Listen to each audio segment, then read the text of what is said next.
ఈ news articles చదివే ప్రాసెస్లో భాగంగా ఇలా స్క్రోల్ చేసుకుంటూ వెళ్తుంటే ఈ రోజుల్లో ఇంకా పేపర్లో ఎవరు చదువుతున్నాము, అందరూ కూడా మొబైల్లో వచ్చే న్యూస్ ఆర్టికల్సే కదా, ఈ పేపర్లే కదా.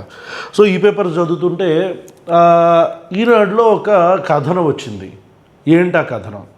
అది ఈ పేపర్ అంటే online article. Actually that was an online article. Narendra Modi గారు ఒక అయోధ్య రామ మందిరానికి సంబంధించిన ఒక సభకి వెళ్ళారు. ఏంటి ఆ సభ దేనికి పెట్టారు అంటే, ధ్వజస్తంభం ఉంటుంది కదా, దాన్ని ఇనాగరేషన్ అనమాట, రైట్. ధ్వజస్తంభానికి సంబంధించిన శంకుస్థాపనకు వెళ్ళారు ఆయన. వెళ్తే అక్కడ ఆయన కొన్ని మాటలు మాట్లాడారు. అంటే దాన్ని ఇది యాక్చువల్గా 25 నవంబర్నే జరిగింది. సో నేను కూడా చూడంగానే ఒకసారి ఏం మాట్లాడారు ఏంటి, మరి తెలిసిందేగా మన యాక్టర్ గారు ఏమేదో మాట్లాడుతుంటారు కదా అని చెప్పని ఓపెన్ చేశాను.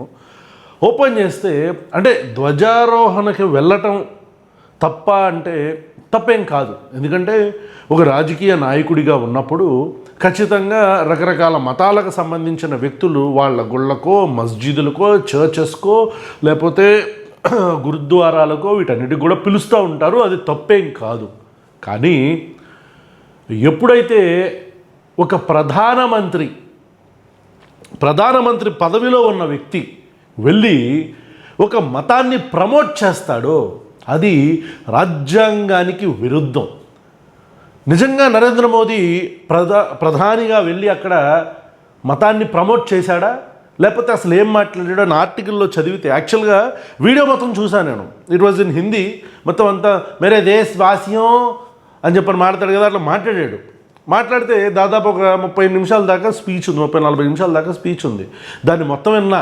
ఇంకేం చేస్తాం మరి, దరిద్రకోటి స్పీచ్లన్నీ వినాల్సి వస్తుంది మరి. ఎందుకంటే ప్రజల్లోకి మన తెలుగు రాష్ట్రాల్లో కూడా తెగులు పట్టింది కదా ఇప్పుడు కొత్తగా. కాబట్టి బత్తాయిలు ఎక్కువయ్యారు కాబట్టి మనం ఖచ్చితంగా యాంటీడోట్ కాబట్టి యాంటీడోట్ వేస్తూ ఉండాలి, తప్పదేక. సో చదివా, విన్నా మొత్తం విని అంటే ఒక రకంగా ప్రధానమంత్రి పదవిని కూడా అబ్యూజ్ చేస్తున్నాడు నరేంద్ర మోదీ అని మీకు క్లియర్గా అర్థమవుతుంది. అతను ఏం మాట్లాడాడో ఈనాడు ఆర్టికల్కి సంబంధించిన న్యూస్ ఉంది. ఏం మాట్లాడాడో చూడండి. అయోధ్య, ఉత్తరప్రదేశ్లోని ప్రసిద్ధ పుణ్యక్షేత్రం అయోధ్యలో ధ్వజారోహణ కార్యక్రమంలో నరేంద్ర మోదీ పార్టిసిపేట్ చేశారు. ఆయన మాట్లాడుతూ శతాబ్దాల నాటి గాయాలు మానిపోయాయి అని ప్రధాని నరేంద్ర మోదీ అన్నారు. ఇక్కడ గుర్తుపెట్టుకోవాల్సింది శతాబ్దాల నాటి గాయాలు అంటే ఏంటి? కొన్ని హండ్రెడ్స్ ఆఫ్ ఇయర్స్ నుంచి ఏదైతే హిందువులు గాయాలుగా భావిస్తున్నారో దేన్ని, అయోధ్య రామ మందిరాన్ని, అది మానిపోయాయి అని చెప్పని చెప్తాడు. ఈ నరేంద్ర మోదీ అనే వ్యక్తి ప్రధానమంత్రి హిందువులకా లేదా భారతీయులకా? అది ఫస్ట్ భారతీయ జనతా పార్టీ కానీ నరేంద్ర మోదీ కానీ క్లారిఫై చెయ్యాలా. ఎందుకంటే ప్రధానమంత్రి పదవి అనేది కేవలం హిందువులకు మాత్రమే కాదు. అడుక్కుంటారు కదా ఓట్లు, 5 సంవత్సరాలకు ఒకసారి అడుక్కుంటారే ఓట్లు. అట్లా బెచ్చగాళ్ళు అడుక్కున్నట్టు బొచ్చ పట్టుకొని వచ్చి అడుక్కుంటారు కదా, అట్లా అడుక్కుండేటప్పుడు ప్రజల దగ్గరకు వచ్చి అడుక్కు తినే ఎదవల్లారా, మాకు కేవలం హిందువులు మాత్రమే ఓటేయండి అని చెప్పి అడుక్కోరే అట్లాగా. ఎందుకు అడుక్కోరు అట్లాగా? మాకు ముస్లింలు ఓట్లేయొద్దు, మాకు క్రిస్టియన్స్ ఓట్లేయొద్దు, మాకు నాస్తికులు కానీ, హేతువాదులు కానీ, బౌద్ధులు కానీ, జైనులు కానీ, సిక్కులు కానీ ఎవరు ఓట్లేయొద్దు, కేవలం హిందువులు మాత్రమే ఓట్లేయండి అని చెప్పొచ్చుగా. డిపాజిట్లు గల్లంత అయిపోతాయి అన్న ఉత్సా కదా. మరి ఎందుకని ఇప్పుడు ఒక మతానికి సంబంధించిన అంటే ఇది ఎంత సెన్సిటివ్ మ్యాటర్. కొన్ని కోట్లాది మంది హిందువులు, కొన్ని కోట్లాది మంది ముస్లింలకు సంబంధించిన సెన్సిటివ్ మ్యాటర్ ఇది, రైట్. కొన్ని సంవత్సరాలుగా మగ్గి రాజకీయ నాయకులు వాళ్ళ మతాన్ని అంటే హిందూ మతాన్ని రాజకీయంగా వాడుకొని, హిందువుల్ని రాజకీయంగా వాడుకొని ఇస్లామిక్ నాయకులు ఈ భారతదేశంలో ఈ అక్బరుద్దీన్ ఓవైసీ లాంటి వాళ్ళు, అసదుద్దీన్ ఓవైసీ దాన్ని రాజకీయంగా వాడుకొని మహారాష్ట్రలో కూడా పాగా వేసి వీళ్ళందరూ కూడా హిందువుల్ని, ముస్లిమ్స్ని రాజకీయంగా వాడుకొని, మతాలను ఉపయోగించుకొని, అది హిందువులను కావచ్చు ముస్లింలు కావచ్చు వాడుకొని ఇన్ని సంవత్సరాలు ప్రజల శవాల మీద నడుచుకుంటూ మీ పదవులనే కుర్చీలు వేసుకొని కూర్చున్నారు కదా, ఇంకెన్ని సంవత్సరాలు ఈ మత విద్వేషాన్ని రెచ్చగొడదామని చూస్తారు? ఇంకా అది ఆగని కార్చిచ్చులాగా, రావణ కాష్టంలాగా అట్లా ఏమంటారు కంటిన్యూస్గా ఇక వెళ్తానే ఉండాలా? అలా మరుగుతూనే ఉండాలా ప్రజల మనస్సుల్లో? గాయాలు ఎవరికి గాయాలు? హిందువులకు గాయాలు, ముస్లిం గాయాలు? అంటే ఇప్పుడు ఎవరి సైడ్ నిలబడుతున్నట్టు ప్రధానమంత్రి? హిందువుల వైపు నిలబడతావు నువ్వు? నువ్వు ఎవరికి ప్రధానమంత్రివి? భారతీయులకు ప్రధానమంత్రివి కాదా? నరేంద్ర మోదీ ప్రధానమంత్రి భారతీయులకు కాదా? వెళ్ళి ఒక మతానికి సంబంధించిన వ్యక్తులందరినీ టేకా తీసుకున్నట్టు మాట్లాడతావా? నీకు అంతగా ఇష్టమైతే ఒక మఠాధిపతిగా నిలబడి మొత్తం గుళ్ళన్నిటిని నీవు టేక్ ఓవర్ చేసుకొని ఆ గుళ్ళన్నిటిని చుట్టూరు తిరుగుతూ ఉండు. ఈ దిక్కుమాలిన స్టేట్మెంట్లు ఎందుకు అంటున్నా నేను?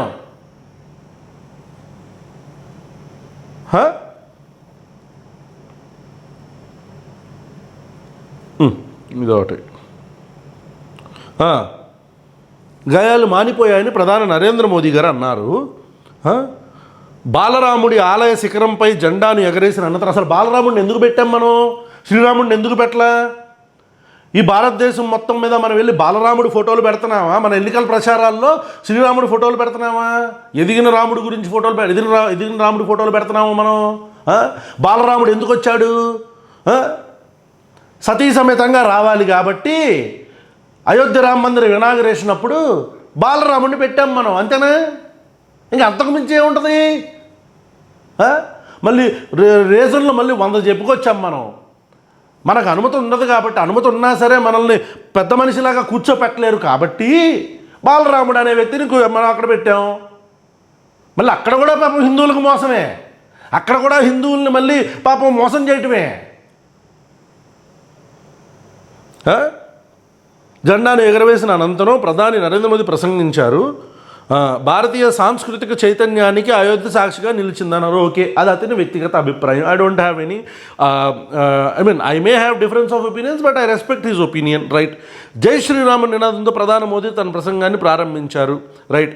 రామభక్తుల సంకల్పం సిద్ధించింది, కోట్లాది మంది కళ సాకారమైంది. మరి ముస్లిమ్స్ కళ? అది సెన్సిటివ్ మ్యాటర్ అని ప్రధానమంత్రి పొజిషన్లో హోల్డ్ చేస్తున్న వ్యక్తికి తెలియదా? ఏంటో అసలు ఈ వ్యక్తి చూడండి, నేను మొత్తం చదువుతా.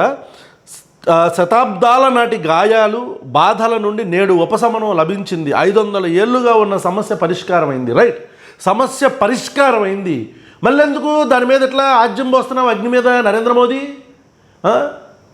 అంతే, చదువు సంధ్య లేని వాళ్ళని తీసుకెళ్ళి సింహాసనాల మీద కూర్చోబెడితే ఏం చేస్తాం? సామెత గురించి, కుక్క సామెత గురించి నేను చెప్పక్కర్లేదుగా. ఈ ఆలయ నిర్మాణానికి సహకరించిన ప్రతి ఒక్కరికి నమస్కరిస్తున్నా. రైట్. వండర్ఫుల్. రామాలయ నిర్మాణ యజ్ఞానికి నేడు పూర్ణాహుతి జరిగింది. ధర్మధ్వజం కేవలం జెండా కాదు, భారతీయ సంస్కృతికి పునర్వికాసానికి చిహ్నం. భారతీయ సంస్కృతి ఏంటి? నాకు అర్థం కావట్లా. భారతీయ సంస్కృతి ఏంటి? అసలు ఇండిపెండెన్స్ రాకముందు మన దేశాలు, మన భారతదేశంలో ఎన్ని ప్రిన్సిపల్ స్టేట్స్ ఉండేవి? రకరకాల రాజ్యాలుగా విడిపోయి ఉన్న మనకి అయోధ్య భారతీయ సంస్కృతికి చిహ్నమా? అంటే నేను ఇక్కడ అర్థం చేసుకోవాల్సింది, మీరు కొంతమంది అయోధ్యని భారతీయ సంస్కృతిగా చిహ్నంగా చూస్తారు, కొంతమంది ద్రావిడియన్స్ దక్షిణ భారతదేశాన్ని సంస్కృతికి చిహ్నంగా చూస్తారు. మా దక్షిణ భారతదేశంలో ఈ భారతదేశ అయోధ్యకు సంబంధించిన సాంస్కృతిక చిహ్నాలు ఎందుకు ఉంటాయి అంటున్నా? దక్షిణ భారతదేశానికి అయోధ్యకి ఏంటి సంబంధం అంటున్నా? ఈ దక్షిణాదిన ద్రవిడియన్లు, లేకపోతే ఈ దక్షిణ భారతదేశంలో బ్రతుకుతున్న, ఇప్పుడు దక్షిణ భారతదేశం అంటున్నాం కానీ అప్పుడంటే వేరే రాజ్యాలు కదా, చోళులు, పాండ్యులు, శ్రీకృష్ణదేవరాయలు, మా రాజ్యాలు వేరు కదా. మీ అజమాయిషీ ఏంటంటున్నా నేను ఇక్కడ? భారతదేశం మొత్తాన్ని ఒక తాటి మీదకి తీసుకొచ్చేసి ఇప్పుడు అయోధ్యను కూడా మాకేంటి సంబంధం? అంటే ఎవరో మాట్లాడరు కాబట్టి మన ఇష్టం వచ్చింది బుల్డోజ్ చేసేటివే. ఇక సంకల్పం ఇవన్నీ పక్కన పెడితే నాకు ఇది చూడండి, ఇప్పుడు చూడండి ఒక మాట అంటాడు, మన చుట్టూ కొందరు ఇంకా బానిస భావజాలంతో ఉన్నారు, రాముడు ఓ కాల్పనిక వ్యక్తి అని వారు అంటున్నారు, అలాంటి బానిస భావజాలాన్ని ఉన్న వ్యక్తులకి చోటు ఇవ్వద్దు. నువ్వు ప్రధానమంత్రివా? ఇంకెవడవా? నువ్వెవడవి? నువ్వు ప్రధానమంత్రివి కాదా? అసలు మనకు రాజ్యాంగం మనకి పదవి ఇచ్చిన ఓట్లు మాత్రం డెమోక్రటిక్గా కావాలా? ఓట్లు మాత్రం కాన్స్టిట్యూషనల్గా వేయించుకుంటావా? అయ్యో ఆ ఓట్లు దొబ్బేసే ఓట్లు, ఆ ఓటు చోరీకి మళ్ళీ ఆ డిబేట్కి వెళ్ళామంటే మళ్ళీ అది పెద్ద కథ అయింది. నువ్వు రాజ్యాంగబద్ధమైన పదవిలో ఉండి ఏంటి దిక్కుమాలిన స్టేట్మెంట్లు? బానిస భావజాలంతో ఉన్నోళ్ళు ఉన్నారు, వాళ్ళకేంటి చోటు ఇవ్వద్దా? నువ్వెవడవు అసలు? ఒక 5 సంవత్సరాల కోసం పని చేయటం, ప్రజలకు పని చేయటానికి వచ్చిన పనోడివి నువ్వు. ఏంటి దిక్కుమాలిన మాటలు? 5 సంవత్సరాల కోసం పని చేయటానికి వచ్చిన పనోడు భారతదేశంలో వీళ్ళకు చోటు ఇవ్వద్దా? బానిస భావజాలం ఏంటి? ఎవడదు బానిస భావజాలం? గుడ్డి నమ్మకంతో దేవుళ్ళు, దెయ్యాలు, మూఢనమ్మకాలు, చేతబళ్ళు అని మాట్లాడుకుంటే నీది దిక్కుమాలిన భావజాలమా? ఏంటది? రాముడు ఓ కాల్పనిక వ్యక్తి కాదా? చరిత్రలో ఉన్నాడా రాముడు? సైంటిఫిక్గా మాట్లాడుకుందామా కాసేపు? ఎందుకు ముందుకు అసలు ఒక ప్రధానమంత్రి ఈ దిక్కుమాలిన చర్చను తీసుకొచ్చేది? అరే రాముడిని కొంతమంది పూజిస్తారు, కొంతమందిని ఆరాధిస్తారు, కొన్ని కోట్ల మంది అతను దేవుడు అని నమ్ముతారు. ఆ నమ్మకాన్ని గౌరవిద్దాం కదా. వేరే వాడి మీద నీ బుల్డోజింగ్ ఏంటంటున్నా? నీ దిక్కుమాలిన బుల్డోజింగు, నీ చదువు సంధ్య లేని బుల్డోజింగ్ ఏంటంటున్నా? చదువుకు సస్తాయి, ఇవన్నీ అర్థమై సస్తాయి. అసలు ఒక ప్రధానమంత్రికి ఉండే రైట్స్ ఏంటి? కాన్స్టిట్యూషనల్ రైట్స్ ఏంటి? అసలు చూడండి, ద వర్డ్ సెక్యులర్, మనకి భారతదేశం అనేది ఒక సెక్యులర్ స్టేటు. కాన్స్టిట్యూషనల్లీ ఇది మనం సెక్యులర్ అనే పదాన్ని మనం ప్రియాంబుల్లో ఇండిపెండెన్స్ వచ్చిన తర్వాత, రాజ్యాంగం రాసిన టైంలో కాకుండా ఇండిపెండెన్స్ వచ్చిన తర్వాత ఒక 10-15 సంవత్సరాల తర్వాత యాడ్ చేసుకున్నా సరే సుప్రీంకోర్టు క్లియర్ కట్గా నిర్ణయాలు చెప్పింది చాలాసార్లు. Secularism might have been added in constitutional preamble, but it is an internal part of our culture. Secularism అనేది అదే మన బలం. అన్ని మతాలు, అన్ని కులాలకు సంబంధించిన వ్యక్తులు కలిసిమెలిసి బ్రతకటమే ఈ దేశ సార్వభౌమత్వానికి సంబంధించిన ఒక బలం. ఈ దేశం ట్రెడిషనల్గా, కల్చరల్గా ఇంత గట్టిగా ఉందంటే దాని బలమే సెక్యులరిజం అని సుప్రీంకోర్టు చంప మీద చెప్పుకు పెంటరాసి పటా అని ఎన్నిసార్లు కొట్టినా ఈ దిక్కుమాల రాజకీయ నాయకులకి ఎప్పుడు అర్థమైద్ది? అలాంటి ఒక సెక్యులర్ స్టేట్లో, అలాంటి ఒక సెక్యులర్ అనే పదాన్ని మనం కాన్స్టిట్యూషన్లో యాడ్ చేసుకొని కాన్స్టిట్యూషనల్లీ సెక్యులర్ కంట్రీ అయిన మన దేశంలో కాన్స్టిట్యూషనల్ పోస్ట్, రాజ్యాంగబద్ధమైన పదవిని నిర్వర్తిస్తున్న ఒక ప్రధానమంత్రి అని చెప్పుకోబడే వ్యక్తి ఈ చౌకబారు పనులేంటి, మాటలేంటి? ఈ చౌకబారు పనులేంటి, మాటలేంటి అంటున్నా నేను. The state has no religion of its own. ఈ దేశానికి ఒక మతం లేదు. The state has no religion on its own. The government cannot favour, promote or propagate any religion. ప్రభుత్వాలు ఒక మతానికో, అందుకే ఇందాక మాట్లాడా నేను వీడియోలో ఇనిషియల్గా మాట్లాడిన మాట అదే. అసలు హిందువుల సైడ్ నువ్వు ఎందుకు తీసుకుంటున్నావని ద గవర్నమెంట్ కెనాట్, నువ్వు కాన్స్టిట్యూషనల్గా ఒక పదవిలో ఉండి సచ్చినప్పుడు you cannot propagate or favour one religion.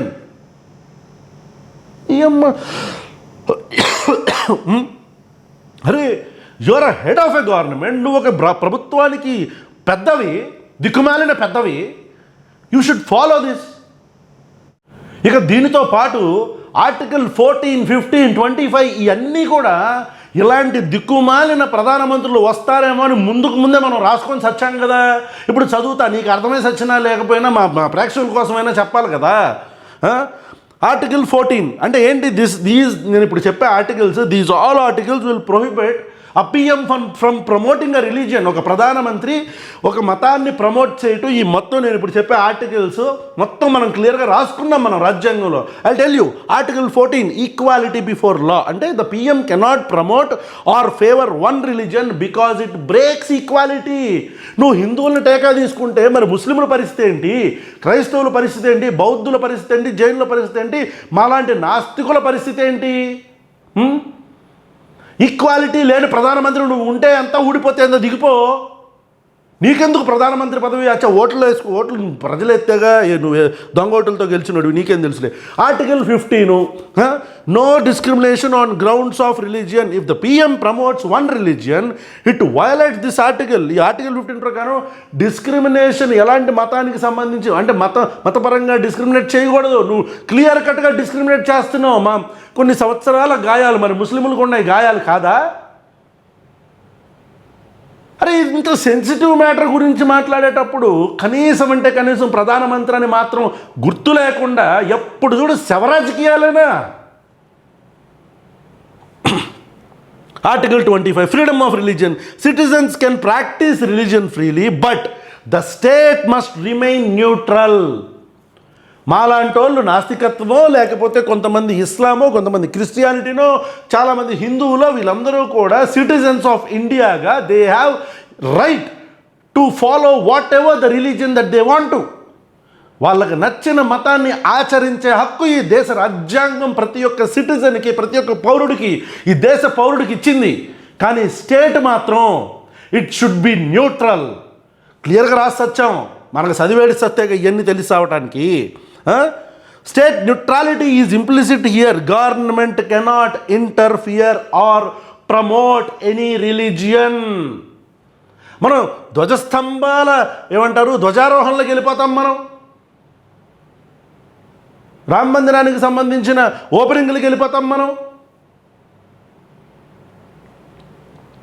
Article 27 no public money for religion. This is a very very strong article. It says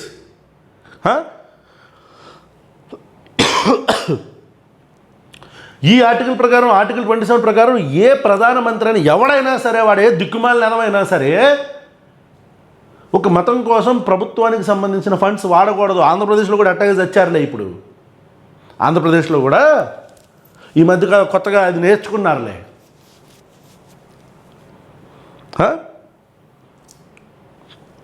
చూడండి, government funds cannot be used for religious promotion. A PM using state machinery, government money or official platforms to promote a religion is unconstitutional. ఇది రాజ్యాంగానికి విరుద్ధం. ఎవడో కేసులు వేసి ఎందుకు సావట్లేదో నాకు అర్థమై సావట్లా. నేను లాయర్ని చదువు, నేను లాయర్ ఏంటి, నేను వేసిపాడు 4-5. PM's oath of office 3rd schedule ప్రకారం the prime minister swears. Prime minister యొక్క ప్రమాణం చూడండి, పిఎం ఓత్, ఆఫీస్ ఓత్ ఇది.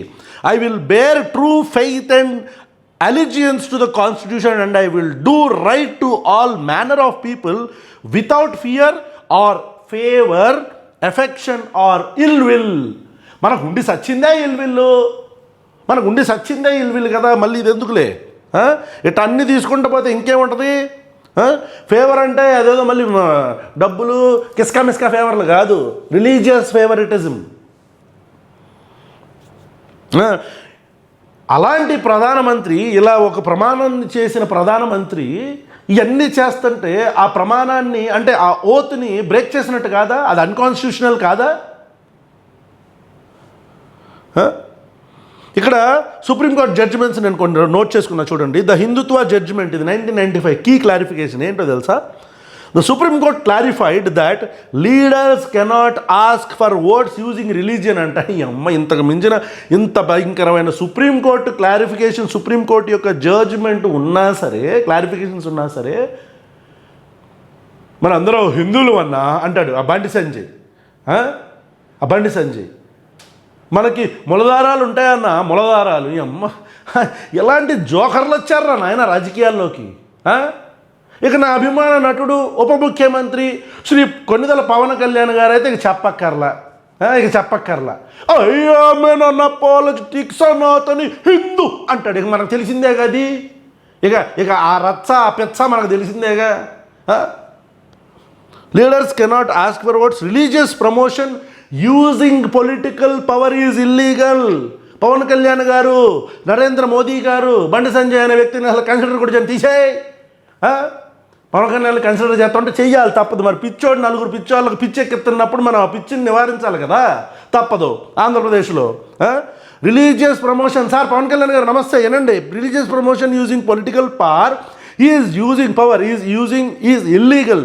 Sections 123 of 3 and 123(3)(a) of representation of people's act. మీకు కూడా కొన్ని యాక్ట్స్ వచ్చినాయి, ప్రజలని ఎట్లా రిప్రజెంట్ చేయాలి అనే దానికి కూడా కొన్ని యాక్ట్స్ ఉన్నాయి, కొన్ని చట్టాలు ఉన్నాయి. ఆ చట్టం ప్రకారం మతాన్ని మనం ఒక అఫీషియల్ పొజిషన్లో కూర్చొని, ఆఫీస్లో కూర్చొని మనం ప్రచారం చేయకూడదు. మనం మాత్రం Sanatani, even election speeches using religion are illegal. అమ్మ అసలు ఇవన్నీ మనం ఎవడో ఉపయోగిస్తాడు? మొత్తం సిస్టమ్ అంతా మనం గుప్పిట్లో పెట్టుకున్నాం కదా, ఏం చేస్తే ఏం సచ్చులే. అంటే అర్థం చేసుకోండి, ఒక ప్రధానమంత్రి, this is a serious issue.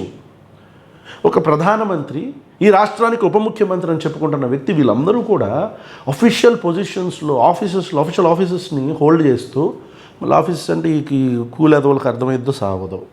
అదేరా ఒక పదవిలో ఉంటే ఆ పదవి టెన్యూర్ని హోల్డింగ్ అన్ ఆఫీస్ అంటే ఆఫీస్లో ఉండటం అంటారు.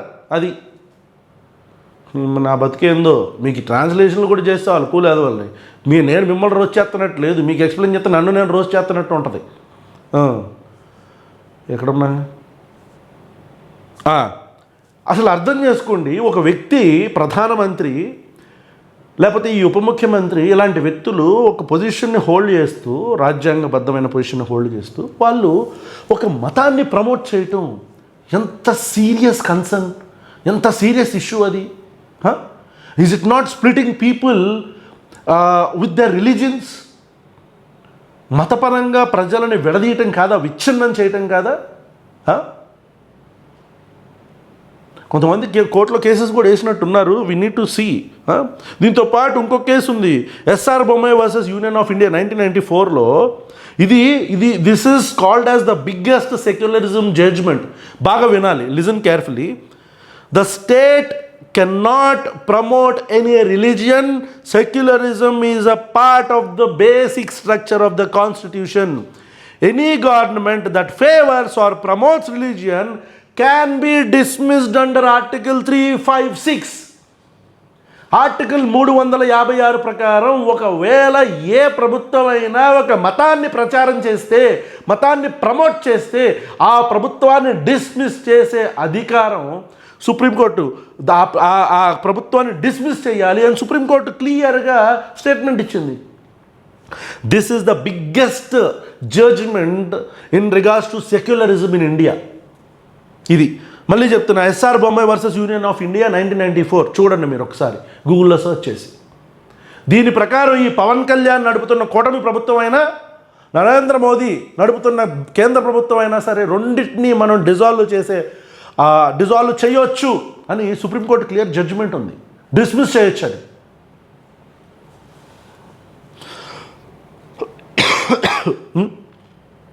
అంటే ఫెస్టివల్స్ అలో చేయటం కావచ్చు, అంటే ఫెస్టివల్స్కి వెళ్ళటం కావచ్చు, లేకపోతే ఏమంటారు, I have noted down private events కావచ్చు, లేకపోతే religious events as an individual, ఒక వ్యక్తిగా, not as a prime minister, ఒక వ్యక్తిగా వెళ్ళటం కావచ్చు, లేకపోతే ప్రతి రిలీజియన్కి ఈక్వల్గా గ్రీటింగ్, ఇవన్నీ అలౌడ్ ప్రధానమంత్రి. But what is not allowed? Using government machinery to promote one religion, using government funds for religious events, present himself as a leader or champion of a particular religion. Narendra Modi, Pawan Kalyan, మీ ఇద్దరి గురించే. Pass policies to promote religious groups. సనాతన అదేంటిది ఏదేదో పెట్టాడండి, సనాతన పరిరక్షణ board. నేను ఆ రోజే చెప్పా సెప్టెంబర్ అక్టోబర్లోనే ఇతను మాట అన్నప్పుడే చెప్పా, నువ్వు ఏదైనా పెట్టుకో, నీ దిక్కుమాలిన మాటలతో నువ్వు ఏదైనా చేసుకో, కానీ you resign from your position and do what ever you want to. నువ్వు ఆ బోర్డుకు మఠాధిపతిగా కొలిపో, సనాతన పరిరక్షణ బోర్డులో ఆ మొత్తాన్ని నువ్వే తీసుకో, టేకా తీసుకో పవన్ కళ్యాణ్.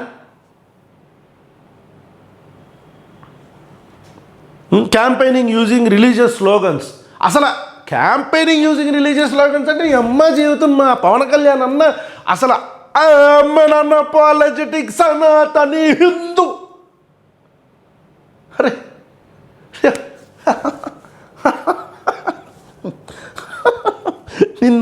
నీ గురించి ఎవరో ఎందుకు కేసులు వేయట్లేదు? మరి సెక్యులరిజం ఫాలో అయ్యే లాయర్లు ఆగిపోయారో, లేకపోతే వాళ్ళు చూడట్లేదు, మాకెందుకు చచ్చా అని అనుకుంటున్నారో ఏమో నాకు తెలియదు. కానీ ఆ నరేంద్ర మోదీకి ఈ పవన్ కళ్యాణ్ పూర్తిగా రాజ్యాంగ ఉల్లంఘనలు చేస్తున్నారు. ఈ దేశంలో మనం నిర్మించుకున్న రాజ్యాంగాన్ని ఉల్లంఘిస్తున్నారు. ప్రభుత్వాలలో ఉంటూ వీళ్ళతో పాటు అక్బరుద్దీన్, అసదుద్దీన్ వీళ్ళేం తక్కువేం తినలా, వీళ్ళు కూడా. ఇంకా ఏ క్రిస్టియన్ అయినా సరే మతాన్ని ఉపయోగించుకొని, క్రిస్టియన్ లీడర్ ఎవడైనా సరే మతాన్ని ఉపయోగించుకొని, జీసస్ క్రైస్ట్ని ఉపయోగించుకొని, లేకపోతే ఈ ఇస్లామిక్ లీడర్స్ ఎవడైతే ఉంటారో వీళ్ళు క్రిస్టియన్ లీడర్స్, ఇస్లామిక్ లీడర్స్ కాదు, వీళ్ళు హిందూ లీడర్స్ కాదు, వీళ్ళు జస్ట్ వీళ్ళంతా కూడా మతాన్ని వాడుకుంటున్న ఓసర వెల్లులు వీళ్ళంతా. అది ఎప్పుడైతే హిందువులు, ముస్లిమ్స్, క్రిస్టియన్స్ దాన్ని తెలుసుకుంటారో, ఈ బొక్కాపక్కి రథవులందరూ మా మతాన్ని కాపాడటం ఏంటి, మా మతాన్ని ఈడు కాపాడితే వీళ్ళు ఇప్పుడు కానీ 40 సంవత్సరాల ముందు పుట్టారు, మళ్ళీ 40 సంవత్సరాలతో సస్తారు. ఈ బుక్కాపక్కి రాజులందరూ మా మతాన్ని కాపాడటం ఏంటి, వాడు హిందూ అయితే ఏంటి, ముస్లిం అయితే క్రిస్టియన్ అయితే ఏంటి, మా మతాన్ని మేము మా దేవుడిని చక్కగా పూజించుకుంటాము, ప్రార్థించుకుంటాము, ఇంకేదైనా నమాజ్ చేసుకుంటామని చెప్పని ఎప్పుడైతే ప్రజలలో చైతన్యం వస్తుందో అప్పుడు ఈ రాజకీయ నాయకులందరికీ చెప్పు దెబ్బలు మాత్రం ఖచ్చితంగా పడతాయి. Thank you so much.